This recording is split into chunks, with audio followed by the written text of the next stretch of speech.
दोस्तों, welcome back to my new vlog. एक नया सफ़र, एक नई शुरुआत। दोस्तों, आज मैं आया हूं दिल्ली के लाल किले में। तो आज मैं आप लोगों को दिल्ली के लाल किले के बारे में पूरा डिटेल से बताऊंगा। आखिर इस लाल किले को कब बनवाया गया, किसने बनवाया और आखिर इस लाल किले को बनवाने की ज़रूरत क्यों पड़ी। तो आज मैं आप लोगों को पूरी जानकारी दूंगा दोस्तों।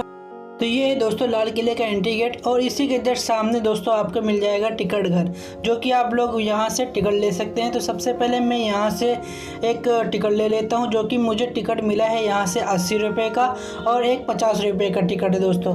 अगर आप लोग म्यूज़ियम भी देखना चाहते हैं तो आपको 80 रुपये का टिकट लेना पड़ेगा। अगर आप म्यूज़ियम नहीं देखना चाहते हैं तो आपको 50 रुपये का टिकट लेना पड़ेगा। तो चलिए दोस्तों, अब हम शुरू करते हैं, इसके अंदर चलते हैं। तो सबसे पहले दोस्तों मैं आप लोगों को बता दूँ, इस लाल किले को दोस्तों मुगल बादशाह शाहजहां ने सन 1638 ईस्वी में बनवाना स्टार्ट किया था और सन 1648 ईस्वी में ये बनकर तैयार हुआ था।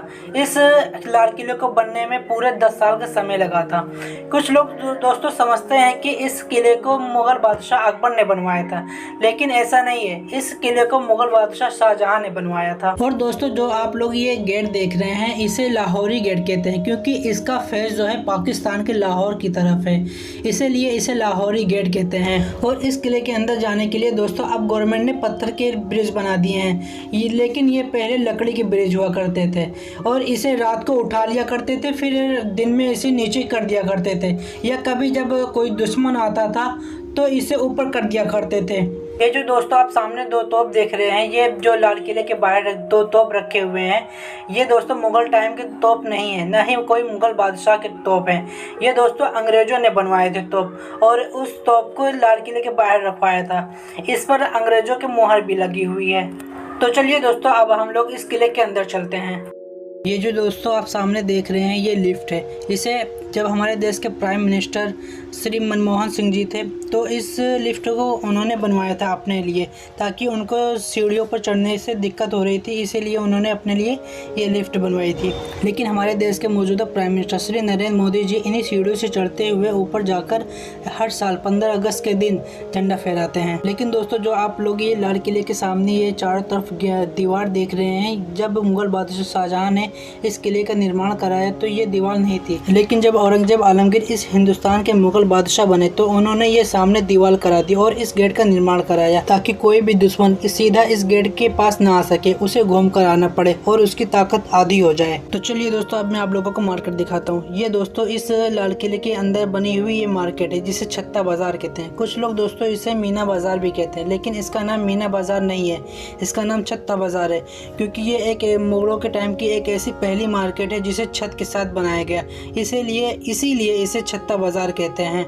इसे मुगल बादशाह शाहजहां ने बनवाया था अपनी शाही महिलाओं के लिए। शहंशाह चाहते थे कि हमारी शाही महिलाएं मार्केट करने के लिए बाहर न जाए, इसीलिए उन्होंने इस मार्केट का निर्माण कराया और इसमें छत भी लगवाई, इसीलिए इसे छत्ता बाजार भी कहते हैं। यहाँ पर सिर्फ दोस्तों महिलाओं की ही एंट्री थी, यहाँ पर जेंट्स वगैरह नहीं रहते थे, और या तो यहाँ पर लेडीज़ लोग की एंट्री थी, या तो यहाँ पर जो उस टाइम के जो शाही महिलाओं के साथ जो किन्नर रहा करते थे उनकी एंट्री थी।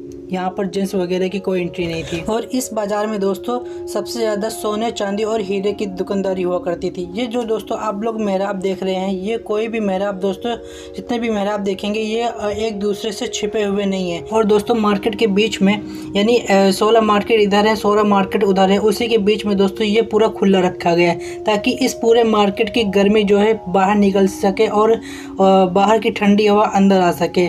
मुगलों के टाइम पे वेंटिलेशन का पूरा अच्छे तरीके से ध्यान रखा गया था। और इस मार्केट की एक ख़ास बात है दोस्तों कि आपको यहाँ पर गर्मी नहीं लगेगी, यहाँ पर आपको ठंडा ही महसूस होगा।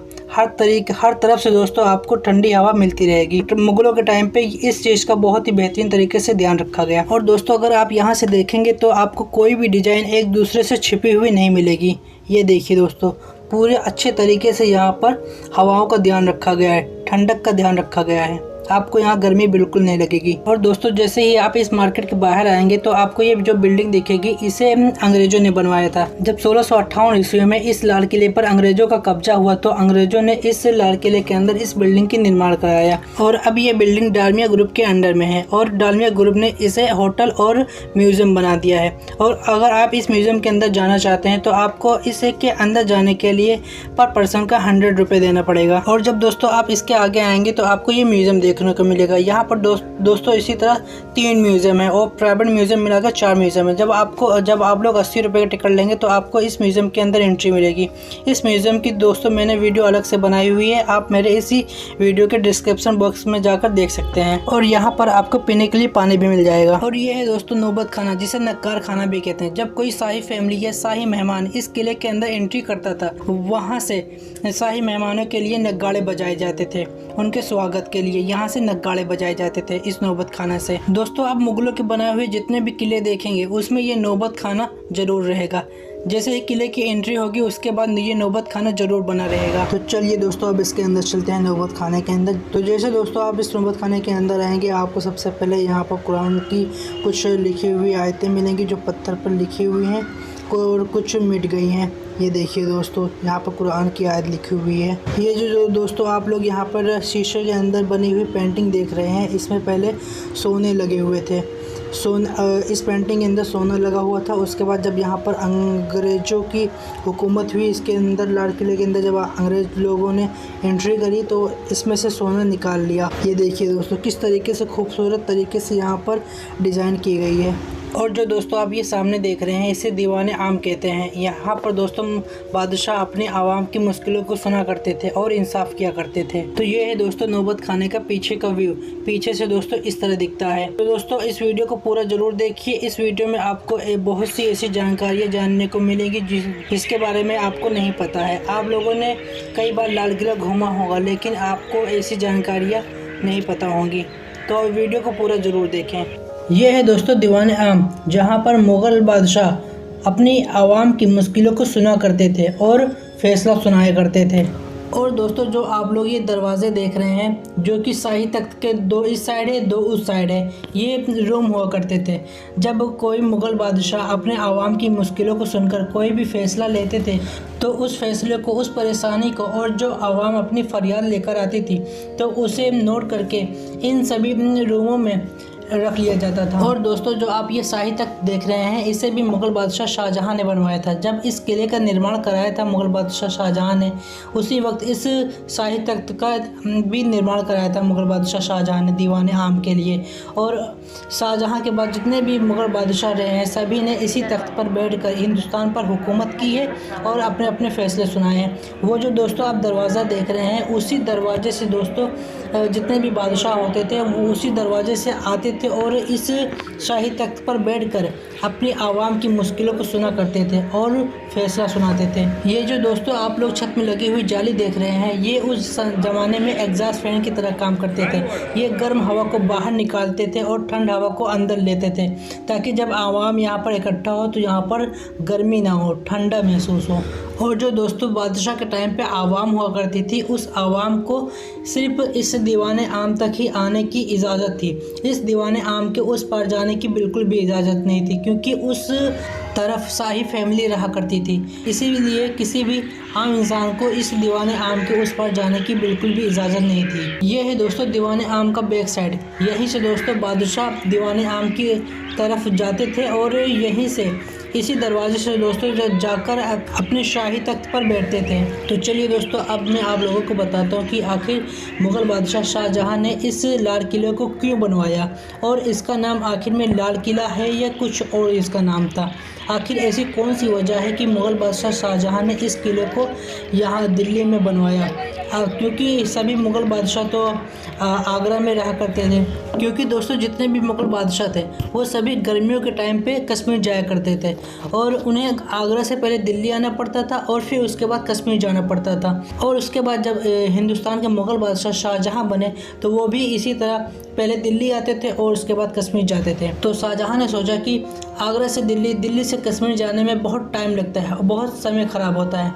तो उन्होंने अपनी राजधानी दिल्ली शिफ्ट करने की सोची और उसके बाद मुगल बादशाह शाहजहां ने दिल्ली में ये लाल किले का निर्माण कराया और इसका नाम किला मुबारक दिया, जिसे सभी लोग लाल पत्थर की वजह से लाल किला कहने लगे। और यहाँ पर दोस्तों आपको खाने पीने के लिए रेस्टोरेंट भी मिल जाएंगे। आप ये लेफ्ट साइड में देख सकते हैं, यहाँ पर खाने पीने की चीज़ें भी आपके लिए मौजूद हैं। ये देखिए दोस्तों, ये है दोस्तों मुमताज़ महल। इसे मुग़ल बादशाह शाहजहां ने अपनी खास बेगम मुमताज़ के लिए बनवाया था, जिसका नाम मुमताज़ महल रखा था। और इसे प्योर संगमरमर से बनवाया गया था और इसके दीवारों पर, छतों पर सोने और हीरे जड़े हुए रहते थे। उसके बाद जब यहाँ पर ब्रिटिश की हुकूमत हुई तो उन्होंने यहाँ से सोने और हीरे को निकाल लिया और इसे बावर्ची खाने में तब्दील कर दिया, जिसकी वजह से इस मुमताज़ महल का रंग पूरा काला पड़ गया।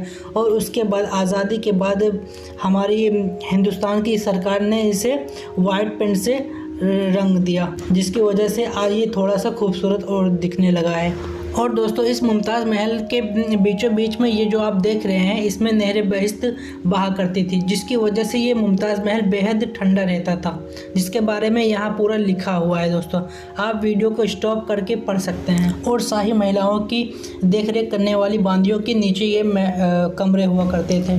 ये है दोस्तों रंग महल, जिसे इम्तियाज़ महल भी कहते हैं। ये दोस्तों सफ़ेद संगमरमर से बनाया गया था और इसकी दीवारों और छतों पर बेशकीमती हीरे जवाहरात जड़े हुए थे, जिसमें सोना, चांदी, हीरे सब जड़े हुए थे, जो उस टाइम पर इस रंग महल को बेहद ही खूबसूरत बनाते थे।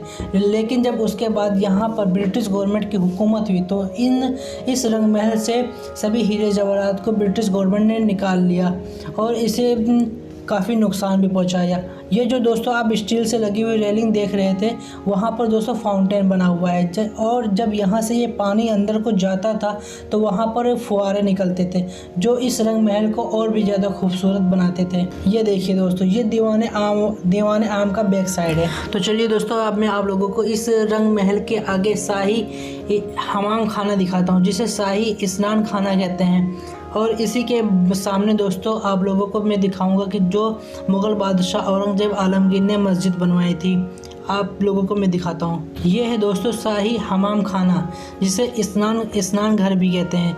ये मुग़ल बादशाहों के शाही हमाम खाना थे।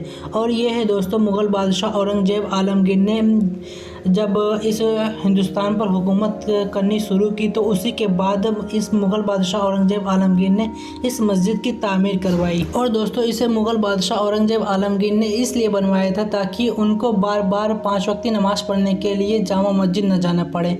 और दोस्तों मैं आज आप लोगों को इस मस्जिद के अंदर का व्यू भी दिखाऊंगा। ये मस्जिद अंदर से कैसी बनी हुई है, मैं आप लोगों को इस वीडियो में वो भी दिखाऊंगा। तो चलिए दोस्तों आप लोगों को मैं दिखाता हूँ। ये देखिए दोस्तों, मैं आप लोगों को इन झरोखों के ज़रिए से इस मस्जिद के अंदर का व्यू दिखाता हूँ। ये देखिए दोस्तों, कितनी खूबसूरत तरीके से इस मस्जिद की तामीर कराई गई है। ये मुग़ल बादशाह औरंगज़ेब आलमगीर ने कितनी खूबसूरत तरीके से इस मस्जिद की तामीर कराई थी। और दोस्तों इस मस्जिद को प्योर संगमरमर से बनवाया गया था। दोस्तों ये जो मस्जिद बनी हुई है, ये मस्जिद दोस्तों संगमरमर के पत्थर से बनी हुई है। और इसके अंदर दोस्तों इस पत्थर में काफ़ी अच्छे तरीके से डिज़ाइन भी कराई गई है, जो देखने में दोस्तों बहुत ही खूबसूरत लगती है। और दोस्तों जो आप ये सामने देख रहे हैं, इसे खास महल कहते हैं। इसे खास महल दोस्तों इसलिए कहते हैं क्योंकि यहाँ पर एक ऐसा झरोखा बना हुआ है जो एसी की तरह पहले काम करता था। यहाँ से पानी भी आती थी और पानी के ज़रिए से ठंडी ठंडी पीछे से हवा आती थी।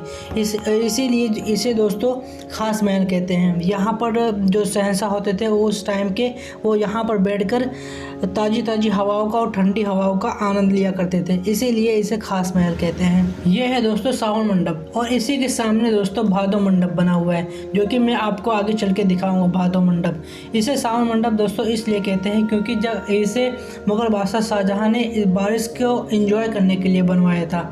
जब बारिश साउथ साइड से होती है तो इस सावन मंडप पर बैठकर बादशाह एंजॉय किया करते थे। ये दोस्तों देखिए यहाँ पर सावन मंडप और बादो मंडप के बारे में लिखा हुआ है। ये है दोस्तों जफर महल, जिसकी अब इस समय छत और फर्श दोनों टूट चुकी है। इसे पानी के बीचों बीच बनवाया गया था और इसके चारों कोने पर फाउंटेन लगाए गए थे। जब इसमें पानी भरा रहता था तो फाउंटेन के जरिए इसमें से फुहारे निकला करते थे जो बेहद ही खूबसूरत दिखा करते थे।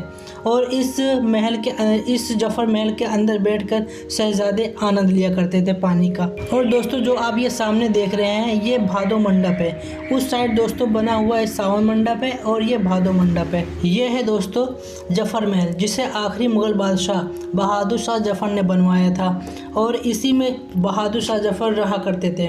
इसके चारों ओर पानी रहता था और इसके बीच में बहादुर शाह जफर रहा करते थे और इसकी अब छत और फर्श दोनों टूट चुकी है। तो दोस्तों आपको ये हमारी वीडियो कैसी लगी और इसमें दी गई जानकारी आपको कैसी लगी हमें कमेंट में ज़रूर बताएं। बाकी इसी तरह की दोस्तों व्लॉग देखने के लिए हमारे चैनल को सब्सक्राइब करें और वीडियो को लाइक करें और दोस्तों वीडियो को ज़्यादा से ज़्यादा शेयर करें। मिलते हैं आपसे इसी तरह अगले व्लॉग में।